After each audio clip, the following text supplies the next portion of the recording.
नमस्कार, clean news Rajasthan में आपका बहुत बहुत स्वागत है। चलिए देखते हैं शाम तक की सभी मुख्य खबरें फटाफट अंदाज में।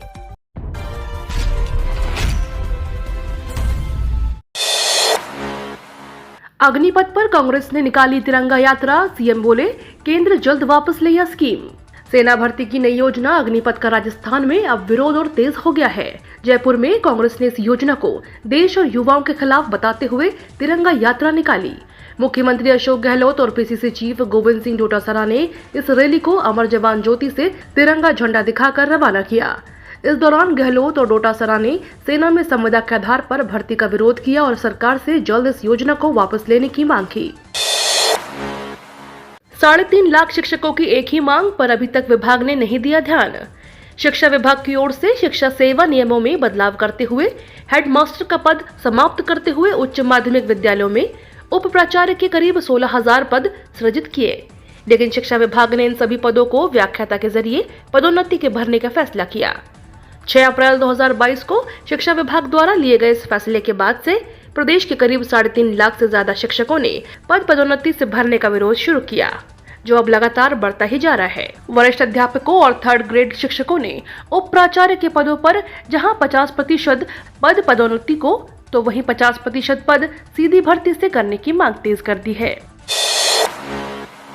अग्निपथ की आग में भरतपुर में रोडवेज बसों का संचालन बंद, 8 लाख रुपए का रोजाना नुकसान। अग्निपथ की आग में राजस्थान रोडवेज की 7 बसों को बीते दिनों उत्तर प्रदेश के मथुरा जिले में क्षतिग्रस्त कर दिया गया था। इस घटना के बाद भरतपुर और लोहागढ़ डिपो में बसों का संचालन बंद कर दिया गया है, जिसके चलते राजस्थान रोडवेज को करीब 8 लाख रुपए रोजाना का घाटा हो रहा है। दोनों डिपो से करीब 50 बसों का संचालन रोजाना होता था, जिसको बंद कर दिया गया है। वहीं बीते दिन रेलवे स्टेशन पर अग्निपथ के विरोध में युवाओं द्वारा किए गए उपद्रव के बाद भरतपुर स्टेशन पर भारी संख्या में पुलिस बल तैनात किया गया है। भरतपुर डिपो की यातायात प्रबंधक योगेंद्र सिंह ने बताया कि बसों का संचालन ठप होने के बाद तकरीबन 2000 यात्रियों को परेशानी उठानी पड़ रही है। अलवर, दिल्ली, हरियाणा, अलीगढ़, हरिद्वार के अलावा अनेक जगहों के लिए भरतपुर और लोहागढ़ डिपो की बसें जाती हैं, मगर अग्निपथ योजना के विरोध के चलते फिलहाल बसों का संचालन बंद किया गया है।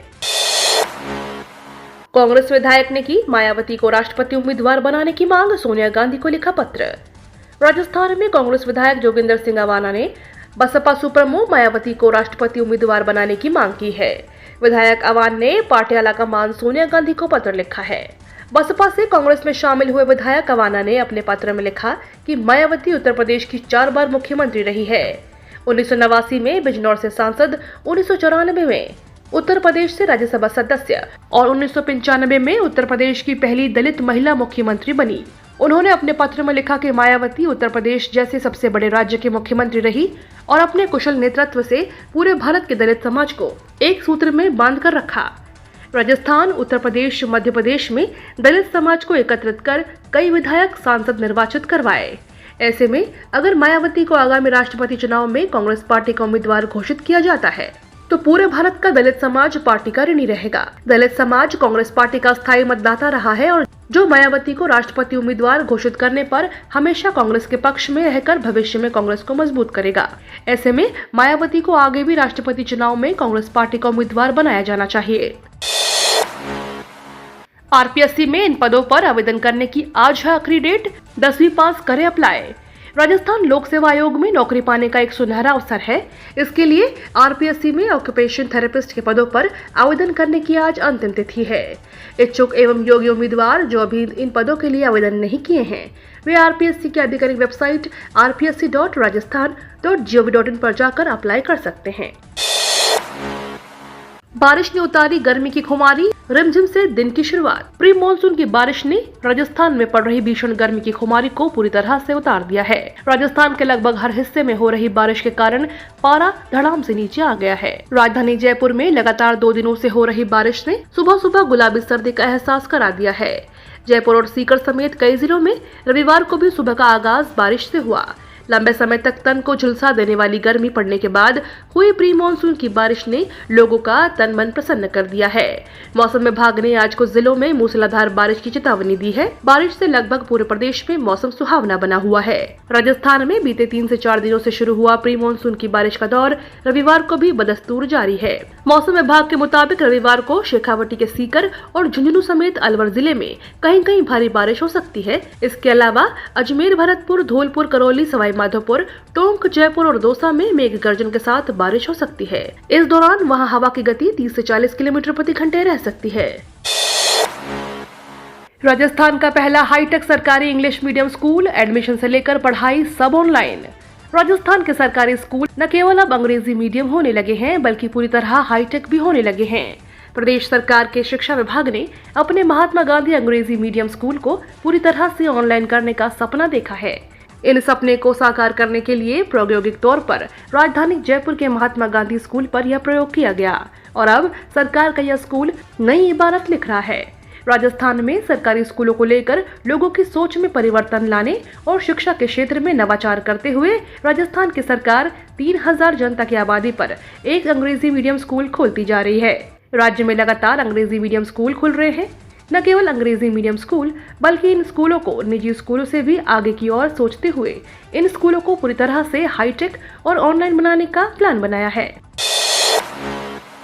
पीएम मोदी ने दिया सफाई का संदेश, दिल्ली में प्रगति मैदान अंडरपास का उद्घाटन किया। प्रधानमंत्री नरेंद्र मोदी रविवार को प्रगति मैदान एकीकृत ट्रांजिट कॉरिडोर परियोजना की मुख्य सुरंग समेत 5 टनल का उद्घाटन किया। इसके बनने से 30 मिनट का सफर 5 मिनट में पूरा हो जाएगा, जिससे दिल्ली में जाम से राहत मिलेगी। वही टनल उद्घाटन से पहले एक अजीब वाकया हुआ। उद्घाटन से पहले पीएम मोदी इसी टनल से कार्यक्रम स्थल तक पहुँचे। टनल से आते वक्त वे कुछ मिनट पैदल भी चले। इस दौरान उन्होंने टनल में पड़ी प्लास्टिक की एक बोतल देखी तो खुद ही उसे उठाया और डस्टबिन में डाला। अपने संबोधन में मोदी ने कहा, इतने कम समय में इस कॉरिडोर की तैयारी करना आसान नहीं था। जिन सड़कों के आसपास यह कॉरिडोर बना है वे सड़कें दिल्ली की सबसे व्यस्त सड़कें हैं। इन सभी मुश्किलों के बीच कोरोना आ गया, लेकिन यह नया भारत है। समस्याओं का समाधान भी करता है, नए संकल्प भी लेता है और उन संकल्पों को सिद्ध करने के लिए प्रयास भी करता है।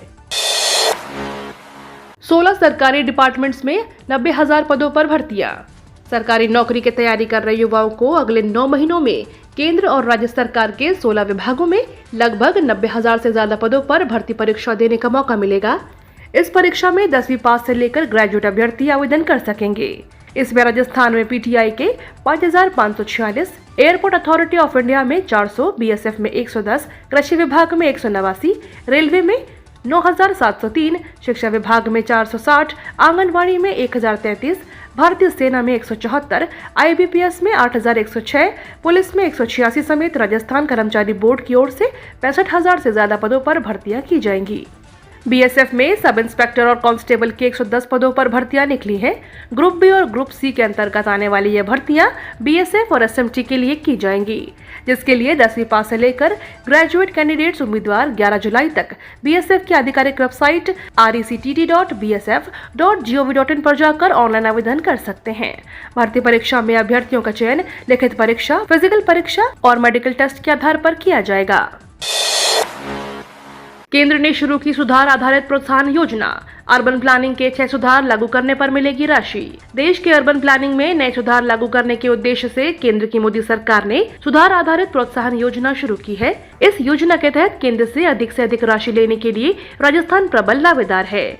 इस वित्तीय वर्ष के केंद्रीय बजट में सुधार आधारित इस प्रोत्साहन योजना के तहत राज्यों को 6,000 करोड़ रुपए की केंद्र की ओर से देने की घोषणा की गई थी। जो राज्य जितने सुधार लागू करेंगे उन्हें उसके अनुसार राशि दी जाएगी। एक राज्य को अधिकतम 700 करोड़ रुपए तक मिल सकते हैं। केंद्र सरकार ने सभी राज्यों को 6 सुधारों को लेकर दावा पेश करने के लिए 30 जून तक का समय दिया है।